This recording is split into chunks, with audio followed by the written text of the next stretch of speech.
In this video, I'll detail how to turn off keyboard click sound on iPhone. So if while typing on your iPhone, you feel the haptics or a click sound on your iPhone each time you're typing, then this video is going to show you how you can easily turn this off. So if at the end of this, you found this offer informative, please don't forget to like and subscribe.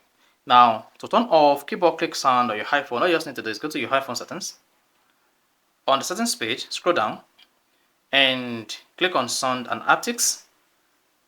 Now once you selected that, scroll down, then you should see keyboard feedback. Then go ahead and click on that.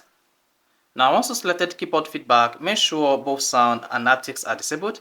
If this feature is not disabled, then you should feel the haptics and sound on your iPhone if your iPhone is not on silent mode. But if your iPhone is on silent mode, you will not be able to hear the clicks, but you'll be able to feel the haptics. So that is basically how you can easily turn off keyboard sound and haptics when you disable the sound and haptic under keyboard feedback. So if you found this offer informative, please don't forget to like and subscribe.